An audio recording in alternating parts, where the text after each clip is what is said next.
Good morning, ladies and gentlemen. I'm Nancy Birdsall, President of the Center for Global Development, and I'm really pleased to welcome back to the center Michael Froman. He was here some weeks ago talking about G8, G20. Michael, as I'm sure you all know, is Assistant to the President and Deputy National Security Advisor for International Affairs. That means, among other things, he matters to us a lot at CGD because he's the Sherpa for the G8 and the G20. He's also, all kinds of other things, U.S.-India CEO Forum, U.S.-Brazil CEO Forum. I understand why he's busy, and he was a little delayed this morning. And he was, in the past, a senior fellow at the Council on Foreign Relations, so we have a think tanker in our midst. It always makes us feel heartened, who's now influencing the way the world works. Let me not say too much more because we're starting a bit late. Just a warm welcome to Michael. We're looking forward to hearing what he has to say about U.S. strategy in Africa. Michael.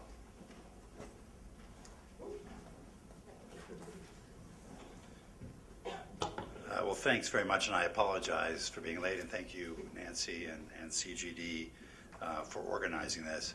I wanted to talk about President Obama's agenda for U.S. leadership in Sub-Saharan Africa, and particularly on the economic challenges and opportunities we see in a growing and changing Africa. Shortly after taking office, as you know, President Obama traveled to Ghana, where he made it clear that the U.S. would engage with Africa in a partnership based on mutual responsibility and mutual respect. And since that time, we have partnered with government leaders, regional organizations, young leaders, civil society, and the business community to implement that process. At the L'Aquila Summit in 2009, we led the G8 and then a broader group of countries to put a new focus on food security, not just meeting the urgent needs in times of crisis, but investing in agricultural productivity and making agricultural markets work better. And we're already seeing results. The Feed the Future program, which is the U.S. part of that initiative, has already impacted 2.5 million households, whether it's by school feeding 400,000 children in Tanzania, or helping farmers in Ethiopia acquire landholding certificates, or doing public-private partnerships in Ghana to introduce new technologies or expand production. And as you know, we're backing plans of African governments who've committed to increase their domestic commitment of resources to food security in now 30 countries. The President signed the first presidential policy directive on global development, underscoring the centrality of sustainable economic growth to development, and focusing on signature presidential initiatives such as food security, climate change, and global health, all of which are prominent in our approach to Africa. We established the Partnership for Growth, a partnership with a select group of countries to identify and lock the constraints to growth. And Tanzania and Ghana are two of only 4 PFG countries in the world. I was honored earlier this month to sign the Joint Country Action Plan with the Prime Minister of Tanzania, which identified specific steps to unlock those constraints to growth. In July 2010, President Obama launched his Young African Leaders Initiative, bringing together promising entrepreneurs and civil society leaders to add their important voice to the push for reform in Africa. This initiative seeks to empower the next generation of African leaders by supporting leadership development, promoting entrepreneurship, and connecting young leaders with each other and with others in the United States. We've held more than 2,000 events since that time to bring together, elicit input from, and provide mentoring to these young African leaders. In June of this year, the Obama administration launched the Child Survival Call to Action, bringing together over 80 governments, civil society organizations, international organizations, and the private sector to accelerate progress in preventing and ending preventable child deaths. Half of those deaths occur in 5 countries, and among those 5 countries are Nigeria, the Democratic Republic of the Congo, and Ethiopia. So this will become an increasingly important focus of our engagement with those countries. And in May of this year, under U.S. chairmanship, the G8 announced the new Alliance on Food Security and Nutrition, which aims to move 50 million people out of poverty over 10 years by combining the commitments of Africa's leaders to pursue reform with the commitments of donor countries to provide assistance and very importantly, with the commitments of the private sector to invest in the agricultural sector in Africa. And I cannot overemphasize the importance of this last piece. Having 50 private sector companies from Africa and from around the world signing letters of intent to invest in improving agricultural productivity, not as philanthropy, not as corporate social responsibility, but as commercially driven, self-sustaining, market-based, risk-adjusted, return-oriented investments. That is the most sustainable form of engagement that we can imagine.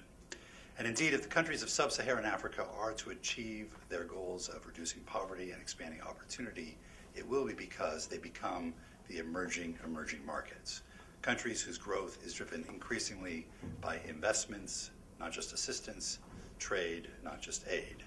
And it's in that context that President Obama launched a new U.S. strategy towards Sub-Saharan Africa last month, which builds upon the advances of many of these initiatives.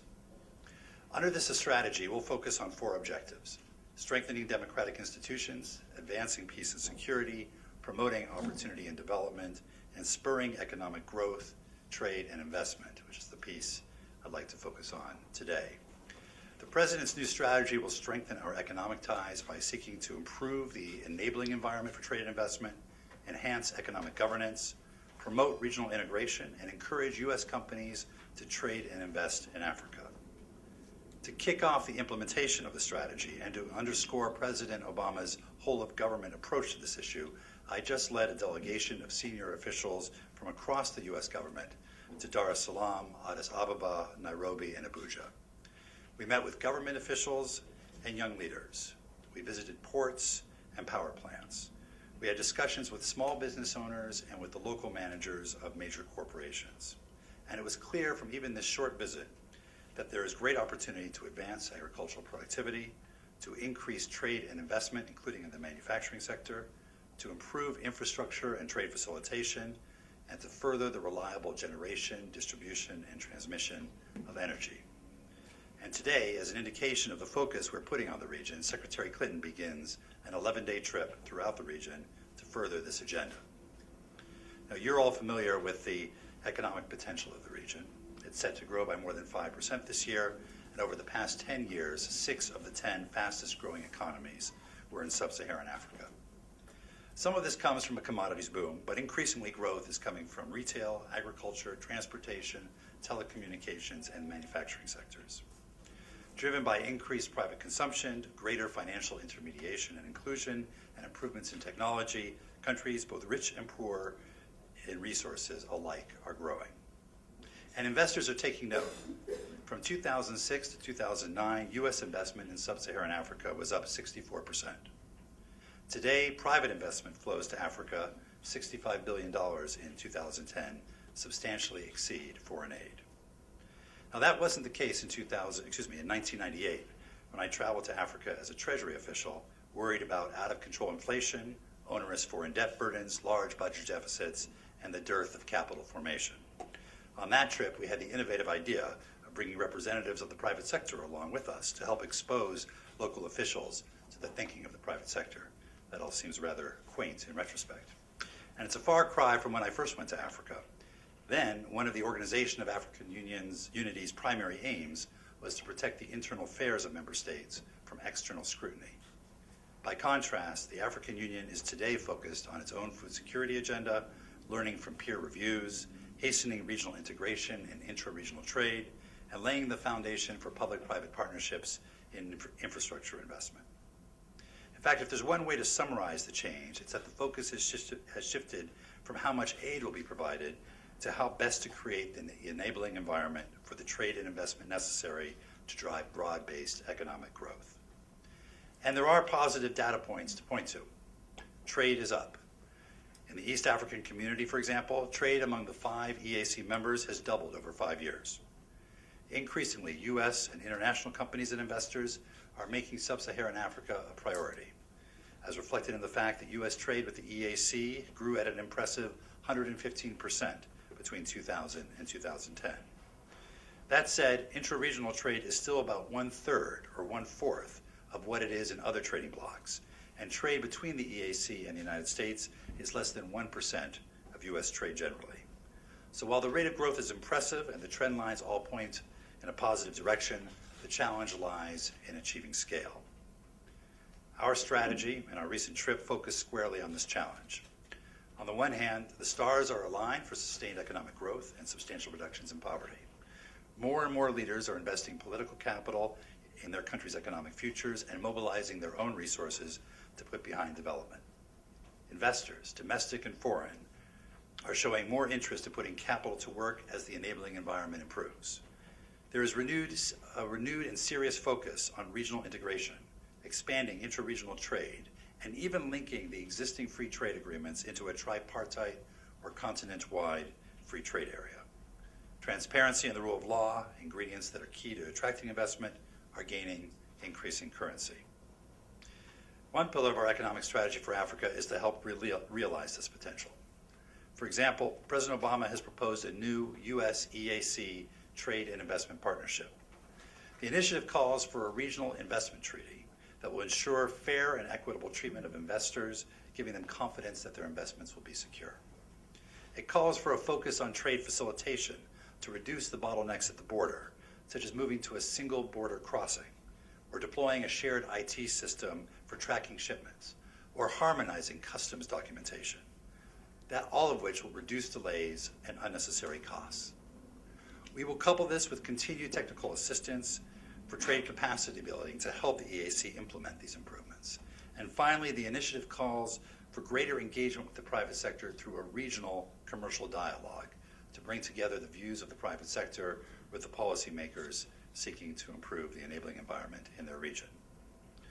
We will amplify these efforts by launching a new Doing Business in Africa campaign to encourage more U.S. firms to take a hard look at investing in and trading with Africa.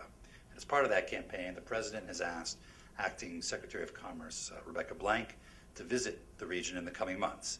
This will be the first visit of a Secretary of Commerce to the region in a decade. One common refrain we heard at stop after stop on the trip was that notwithstanding, or even because of, the efforts of other countries to step up their presence in the region wants the United States to be engaged and wants American firms to be active. They want our brand and our technology. They appreciate our efforts to employ and train their people. And they put great value on the stamp of approval that comes from American firms making the case that Africa is open for business. One of the observations you hear repeatedly is that American investors misperceive the risks of doing business in Africa, and that if only we assured them that everything was okay, they would come in greater numbers.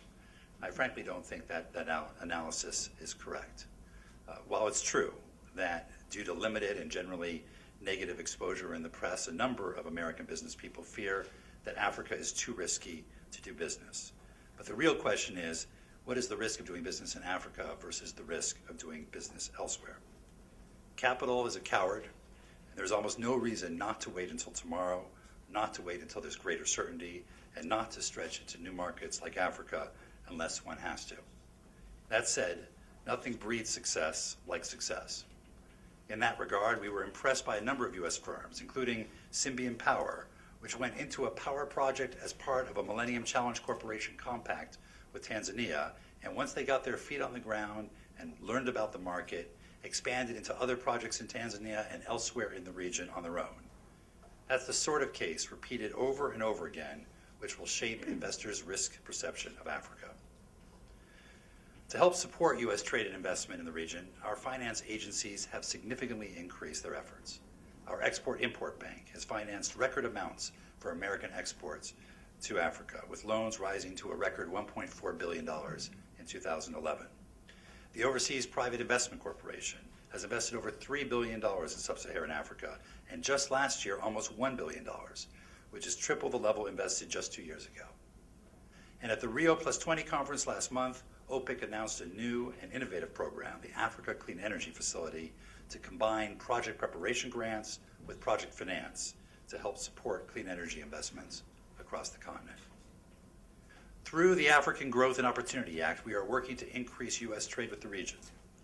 And with more than a decade's experience behind us, we want to analyze what's working well and what could be improved as we seek the seamless renewal of AGOA. When you take out oil and mineral exports, for example, Africa's exports to the U.S. have almost tripled and diversified under AGOA. But utilization of AGOA market access remains woefully low. That's why we're focused on improving effective market access and capacity to trade successfully with the U.S. and global markets. It's generally not our tariffs, which average about 3.5%, which are the major obstacles to Africa's exports. It's the competitiveness of Africa's products, how long it takes those products to get to market, and whether those products meet U.S. standards. These are issues we should work on together, and we'll use our regional trade hubs as one vehicle for doing so.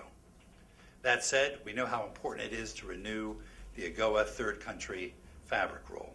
We've been working closely with both houses of Congress, and I'm told that in a half hour there'll be a colloquy on the floor of the Senate, which will hopefully set the motion further work this week in completing that effort. These are just some of the ways in which we intend to invest in Africa's potential.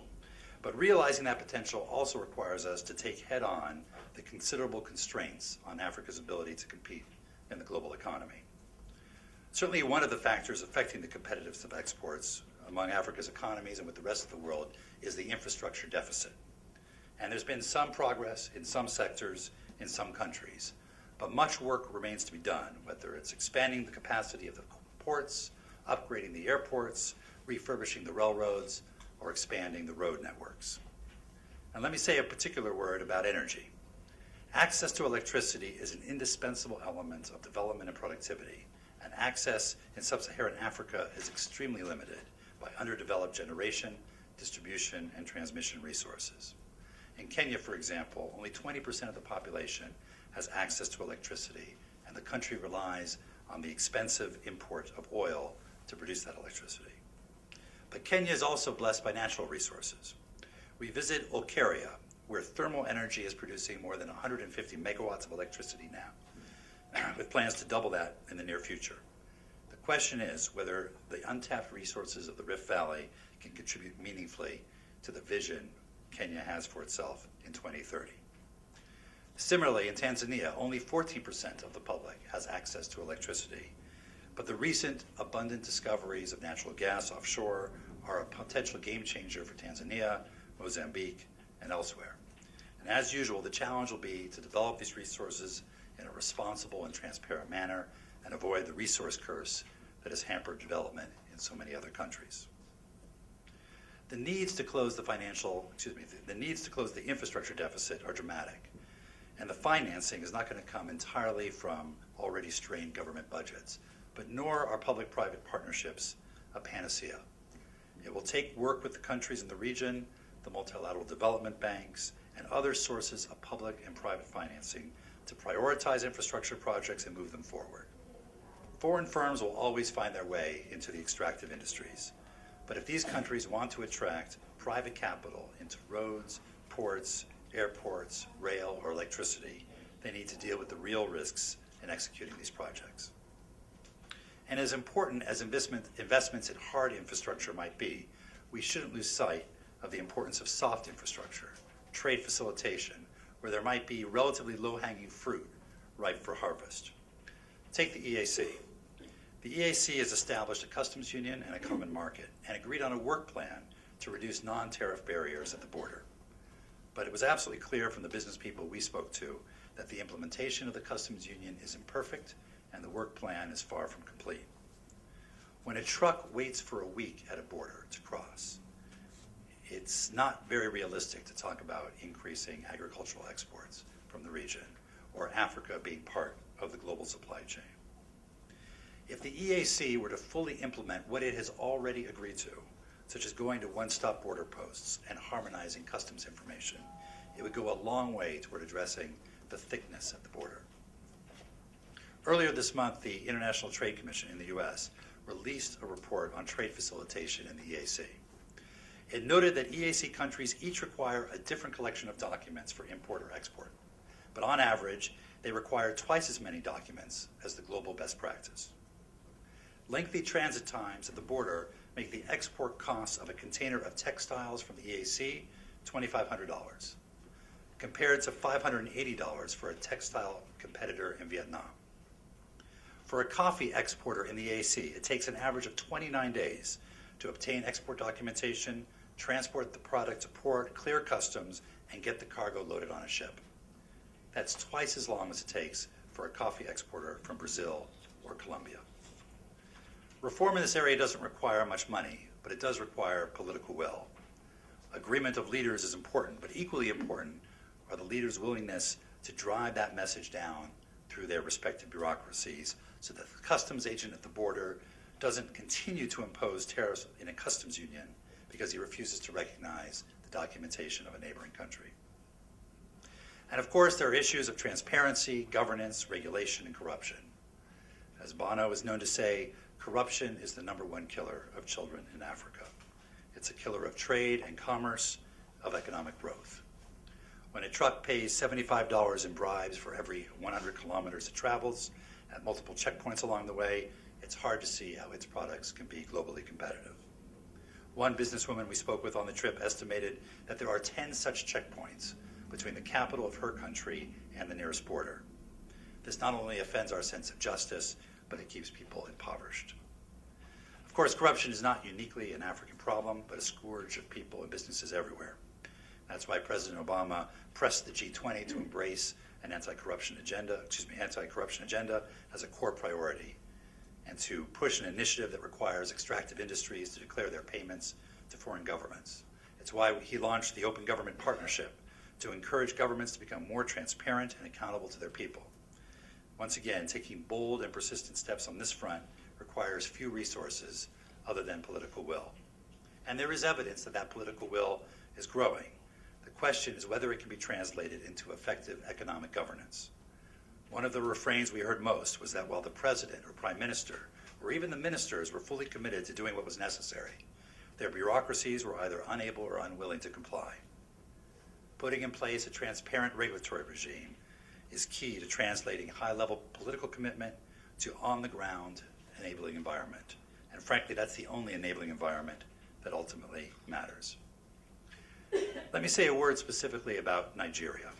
So much opportunity and so many challenges. From ensuring that the new petroleum industry bill incentivizes rather than deters further investment, to addressing flaring of natural gas and doing so in a manner that channels that valuable resource into electricity for Nigeria's people and new industries for value addition. Dealing with the legacy of corruption and the rise of new terrorist threats. Still, nowhere did I meet ministers more committed to reforming the agricultural sector, privatizing the power sector, maintaining macroeconomic stability in a way that holds the prospect of laying the foundation for broad-based economic growth. And American firms want to be part of that story. The week before our delegation arrived, Procter & Gamble broke new ground on a $250 million facility outside Abuja to produce diapers, not just for Nigeria, but for the rest of the continent as well. A decade ago, The Economist cover story declared Africa to be a hopeless continent. More recently, they revised their view and described on their cover an Africa rising, neatly encapsulating the migration of conventional wisdom from pessimism to euphoria. There may be room in the middle for those of us who consider ourselves realists. We believe in Africa's progress, but know that it is fragile and uneven. We know that today's gains could be lost tomorrow without adequate support and institutionalization. That said, there is a palpable uptick in excitement around Africa, which could help tip the balance. We see it in the number of U.S. companies expressing interest in doing business in the region for the first time. We see it in the bullishness of the banking and investment sector. Most importantly, we see it in the rising commitment of a growing number of African leaders in government, in the private sector, and in civil society. We see it in the woman in Dar who successfully turned her single sewing machine into a global fashion business, or in the family in Addis who grew their local salt business into a major supplier of nutritional supplements around the world, or in Kenya's own Rita Kavashe, who is managing director of GM East Africa, the first non-expat to hold that job, is leading the way toward making the integration of the region a reality. In Africa, we see remarkable progress in health and evidence that an AIDS-free generation is possible. We've seen the continent drive up access to primary education, devote meaningful resources to food security, and prove that innovations like mobile banking can be taken to scale. We've seen that development works in Africa, and now it's time to take the next step. There's much work to do to keep Africa on the rise. Success requires an enormous exercise of political will on the part of Africans in partnership with the rest of the world. The Obama administration is very much committed to doing its part to help achieve that success. Thanks very much.